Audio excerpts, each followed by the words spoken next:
Pemirsa, tahun 2024 adalah tahun yang penuh tantangan bagi kinerja ekspor Indonesia. Namun di tengah tantangan tersebut tentunya ada peluang. Lalu bagaimana sih tantangan, peluang, dan upaya dari Kementerian Perdagangan untuk mendongkrak kinerja ekspor Indonesia? Untuk membahasnya, kami akan langsung bertanya kepada staf khusus Menteri Perdagangan bidang perjanjian perdagangan internasional, Bapak Bara Krisna Hasibuan. Pak Bara, apa kabar Pak? Baik, Jessica. Pak Bara, kalau kita lihat kinerja ekspor itu selalu dipengaruhi dua hal. Yang pertama, permintaan global dan juga stabilitas nilai tukar rupiah. Ya. Untuk tahun 2024 gimana sih Pak untuk kinerja ekspornya? Kinerja ekspor kita patut syukuri ya, sangat positif. Jadi bulan lalu misalnya kita mencatat trade surplus ya, untuk trade balance kita surplus sebesar 2,9 miliar US dollars, itu yang terbesar dalam 20 bulan terakhir. Dan selama 52 bulan berturut-turut, setiap bulan yang month on month, trade balance kita selalu mengalami surplus, Jessica, selama tidak pernah mengalami defisit sama sekali selama 50 bulan terakhir. Jadi memang kinerja ekspor kita sangat positif dan memang sempat terjadi penurunan cukup tajam di bulan Juli tahun ini 2024. Tapi kemudian Agustus kita mengalami recovery, bahkan lonjakannya sangat besar ya, dari 0,5 surplusnya 0,5 miliar dolar menjadi 2,9 di bulan Agustus. Gitu. Pak, tapi kalau kita melihat negara mitra dagang kita ini juga masih banyak yang kesulitan. Tentunya ini juga berdampak pada kinerja ekspor kita. Tadi Bapak juga sempat menyampaikan kalau sempat ada penurunan. Nah, kondisi tantangan untuk ekspor Indonesia saat ini seperti apa?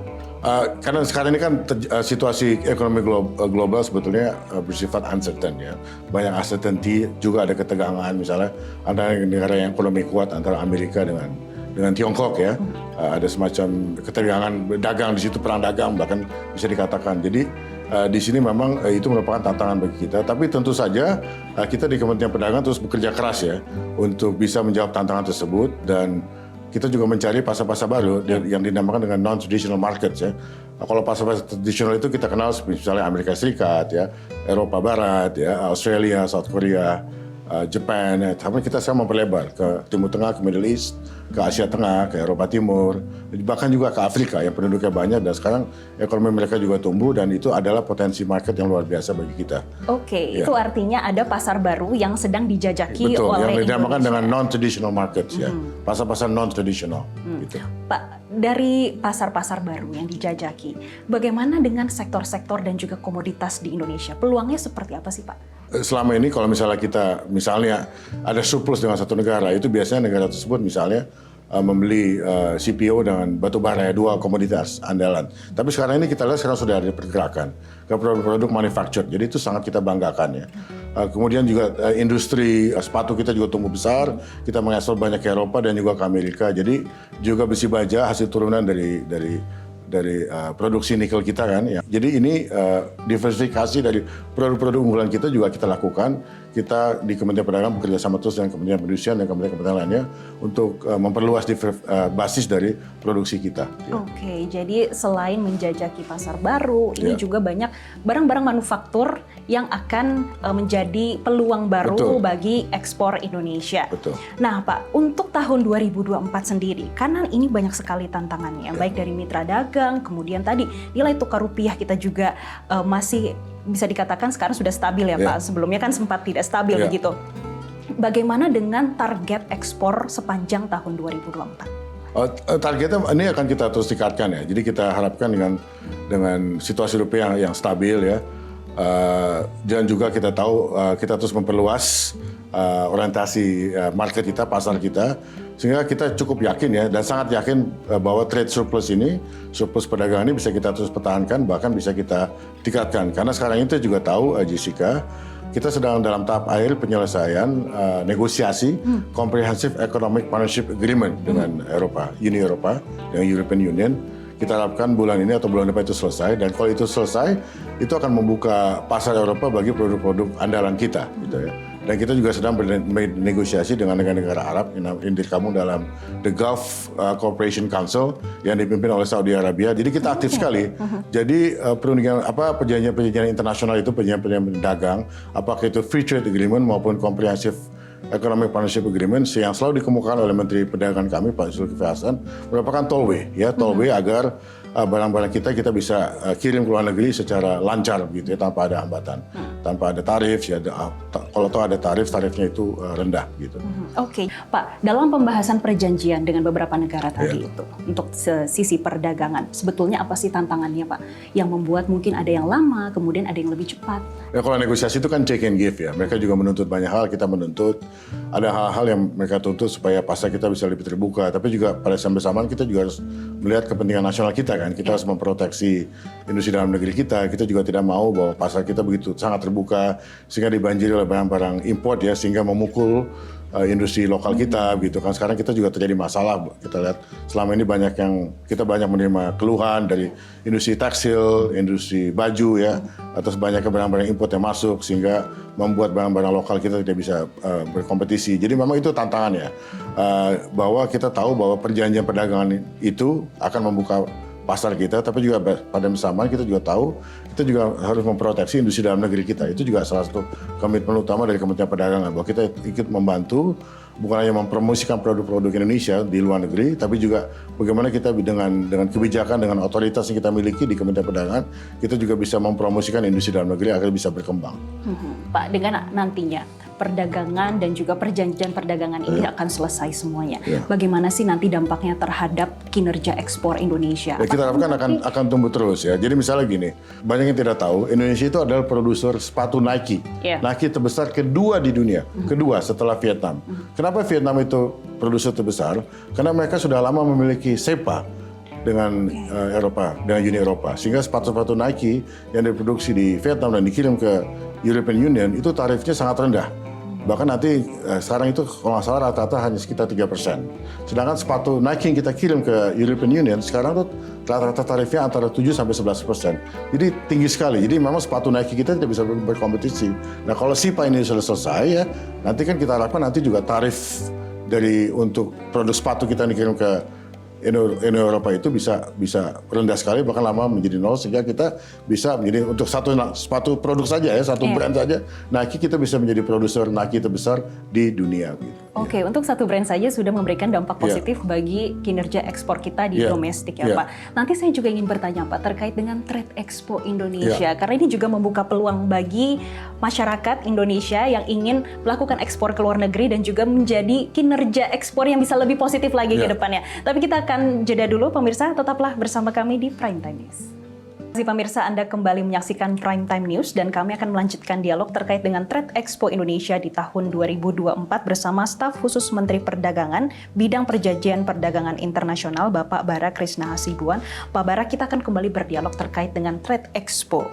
Bagaimana sih Pak selama ini pegelaran dari Trade Expo Indonesia dampaknya terhadap kinerja ekspor kita? Ya, jadi memang Kementerian Perdagangan memiliki program yang kami lakukan secara rutin, yaitu Trade Expo Indonesia. Kegiatan eksibisi perdagangan terbesar ya di Indonesia, dan itu rutin kami lakukan, selenggarakan setahun sekali. Dan tahun ini akan menjadi tahun ke-39. Dan tahun ini kami akan selenggarakan tanggal 9 sampai 12 Oktober. Jadi di sini kita mengharapkan akan ada 30.000 pengunjung ya yang untuk datang untuk melihat, bahkan untuk membeli. Jadi sekarang ini sudah ada 5.000 sekian dari potential buyers yang sudah sign up dan siap datang nanti. Dan kami di sana nanti akan menampilkan produk-produk yang andalan, ada 3 komoditas. Apa itu Pak? Satu pertanian, manufacturing, dan ketiga itu fashion ya. Dan ini adalah kontribusi kami untuk bisa membantu juga industri dalam negeri kita, dan sampai juga untuk mencari pasar-pasar baru dan membantu mempromosikan produk-produk Indonesia di pasar internasional. Pak, kalau boleh tahu untuk potential buyers-nya udah dari mana aja Pak? Potential buyers ada dari India, Nigeria, Malaysia, Pakistan, dan juga Saudi Arabia. Kenapa 3 komoditas itu Pak yang menjadi prioritas terus-terusan?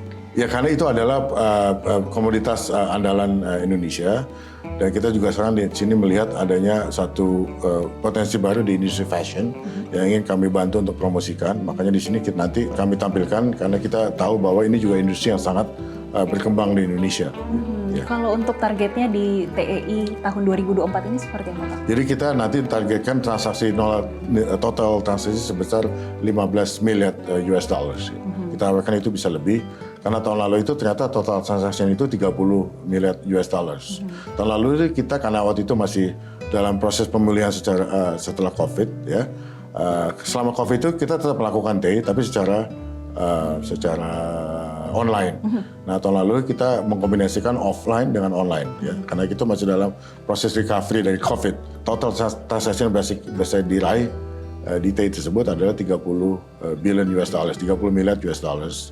Nah, kita harapkan walaupun target tahun ini ada 15 miliar US dollars, itu targetnya akan bisa kita lewati. Pak, biasanya kontribusi hasil dari Trade Expo Indonesia terhadap ekspor Indonesia itu seperti apa sih, Pak? Itu sangat besar ya, sangat besar sekali. Karena kita juga jangan lihat dari transaksi selama Trade Expo itu, tapi kan itu kan membuka exposure, menambah exposure dari produk-produk andalan kita ke potential buyers dari luar negeri. Mereka itu kan datang dari berbagai belahan dunia kan. Mereka juga tidak secara melihat langsung, tapi kan di situ mereka membangun hubungan dengan para pengusaha kita, pelaku-pelaku industri kita, ya kan. Nah, di situ kan hubungan tersebut bisa bersifat long term. Jadi mereka bukan hanya melakukan transaksi selama TEI tersebut, tapi kan juga nanti setelah itu untuk tahun berikutnya terus melakukan ini kan. Bahkan nanti juga kita harapkan akan ada transaksi yang bersifat long term, penandatanganan kontrak yang bersifat long term. Jadi bukan pada saat itu selama TEI tersebut berlangsung. Misalnya kita bisa mensuplai, mengekspor kopi ke satu negara, misalnya ke Eropa atau ke Amerika, ya, kayak dengan salah satu buyer gitu kan, yang bersifat long term bisa berlangsung 5 bahkan sampai 10 tahun gitu misalnya. Gitu. Oke, berarti nanti di Trade Expo Indonesia ini tidak hanya para pembeli bertemu dengan penjualnya saja, tapi ada juga hal-hal lain yang diwadahi oleh Kementerian Perdagangan. Ya, di situ kan nanti kita ada selain kita mengekspos barang-barang kita dan di situ potential buyers bisa langsung beli, melakukan transaksi, tapi juga kita nanti melakukan business matching, ya. Business matching antara buyer dengan para pelaku industri kita. Nanti itu kita yang memfasilitasi selama Trade Expo tersebut. Kita juga akan melakukan program khusus untuk fashion atau Muslim fashion ya. Jadi Jakarta Muslim Fashion Festival, dan di situ kita akan mendeklarasikan bahwa Indonesia adalah menjadi pusat utama dari the world's Muslim fashion gitu ya. Memang seberapa besar sih Pak saat ini pertumbuhan untuk industri halal dan juga terutama untuk Muslim fashion? Sangat besar sekali. Dan ini kan selama beberapa tahun terakhir ini pemerintah sangat agresif mempromosikan industri halal dan juga Muslim fashion ke dunia. Kita kan negara dengan penduduk Muslim terbesar di dunia, sehingga menjadi sangat logis agar kita menjadi pusat dari industri halal dan juga dari industri dari Muslim fashion. Ya. Oke, ini menarik sekali terkait dengan industri halal yang juga turut mendongkrak kinerja ekspor kita. Pak, terakhir saya ingin tahu Pak, untuk di tahun 2024 terkait dengan Trade Expo Indonesia, apakah Bapak memiliki target ataupun ada pesan tersendiri dari Kementerian Perdagangan bagi masyarakat kita yang mungkin ikut dalam Trade Expo Indonesia, Pak? Jadi kita harapkan bahwa Trade Expo ini menjadi satu tradisi kuat ya, dan menjadi kegiatan utama untuk kita bisa mempromosikan barang-barang ekspor kita, dan juga di sini sebagai salah satu cara dari Kementerian Perdagangan untuk berkontribusi untuk menumbuhkan industri lokal kita ya, terutama yang bisa memproduksi barang-barang yang bisa kita ekspor. Dan kita harapkan bahwa tahun ini target transaksi itu bisa melebihi 15 miliar dolar, dan sekarang sudah ada hampir 5.600 potential buyers yang sudah registered ya dari 103 negara. Kita harapkan angka ini tumbuh terus sampai Trade Expo nanti dibuka tanggal 9 Oktober. Dan ini kita juga, karena ini adalah Trade Expo terakhir selama untuk pemerintahan Pak Jokowi, ini kita juga persembahkan untuk Pak Jokowi Trade Expo terakhir ini. Dan Pak Jokowi kan juga sebelum masuk politik kan juga bisnisnya kan di bisnis furniture, juga melakukan ekspor banyak, jadi beliau juga mempunyai emotional attachment dengan Trade Expo Indonesia. Beliau selalu membuka setiap tahun, dan ini adalah tahun Trade Expo terakhir yang beliau akan buka sebagai presiden. Baik, kalau begitu tentunya kita berharap untuk Trade Expo Indonesia di tahun 2024 ini bisa mencapai target dan membuka peluang-peluang baru untuk mendongkrak kinerja ekspor Indonesia. Baik, terima kasih staf khusus Menteri Perdagangan Bidang Perjanjian Perdagangan Internasional Bapak Bara Krishna Hasibuan sudah memberikan insight bagi pemirsa Metro TV. Dan pemirsa, usai jeda kami masih akan membahas terkait dengan kinerja ekspor Indonesia terutama dari sisi Trade Expo Indonesia di tahun 2024. Tetaplah bersama kami.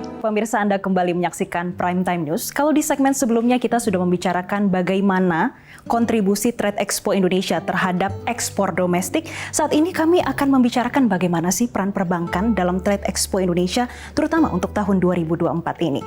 Dan untuk membahasnya, saat ini kami sudah bersama dengan Direktur Utama Bank Mandiri. Sudah ada Bapak Darmawan Junaidi. Halo Pak, gimana kabarnya? Baik, terima kasih. Ya, Pak, sebetulnya bagaimana sih partisipasi Bank Mandiri dalam kegiatan Trade Expo Indonesia pada tahun ini, Pak? Bank Mandiri menyambut baik penyelenggaraan dari Trade Expo Indonesia tahun 2024 ini. Dan selain penyelenggaraannya sendiri, kita sudah ikut dalam persiapan, terutama mendukung pelaksanaan roadshow di 7 kota yang diselenggarakan Trade Expo Indonesia ini. Yang kita tahu di Pulau Jawa, tentunya mulai dari Tangerang, kemudian juga ada di Bandung, Semarang, Surabaya, dan juga Yogyakarta. Dan di luar Pulau Jawa ada di Makassar dan di Balikpapan, yang memang lebih mengedepankan bagaimana peran dari Bank Mandiri bisa mengedukasi dan memperluas wawasan dari para pelaku usaha itu untuk bisa juga mulai melihat potensi-potensi untuk juga melakukan ekspor, termasuk juga pengunjung-pengunjung dari pelaksanaan acara roadshow tersebut.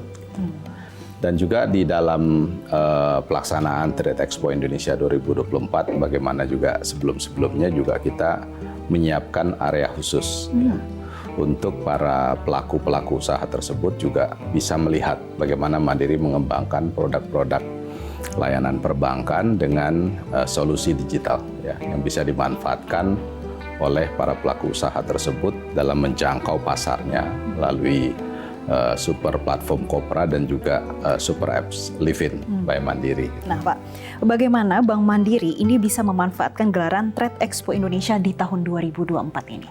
Ya, tentunya kesempatan ini merupakan kesempatan yang baik buat Bank Mandiri untuk memperlihatkan kepada masyarakat bahwa transformasi digital yang dilakukan oleh Mandiri ini bisa dimanfaatkan seoptimal mungkin, karena memang digitalisasi yang sudah dilakukan Bank Mandiri tidak hanya untuk secara perorangan yang kita kembangkan dengan super apps Livin, tapi juga untuk business to business dengan super platform Kopra yang lebih mengedepankan fitur pengelolaan likuiditas, kemudian juga bisa untuk memperluas dari target pasar para pelaku usaha dengan jaringan yang sudah terhubung dengan Kopra tersebut. Jadi ini suatu potensi yang sangat besar yang bisa dimanfaatkan oleh para pelaku usaha, terutama nanti para peserta dan pengunjung di Trade Expo Indonesia tahun 2024 ini.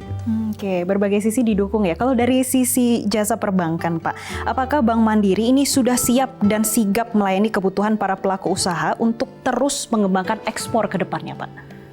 Memang kalau kita lihat pemerintah sangat antusias ya mendukung para pelaku usaha ini untuk bisa mengembangkan ke pasar ekspor. Perluasan dari negara-negara tujuan ekspor itu terus dilakukan oleh terutama Kementerian Perdagangan Indonesia.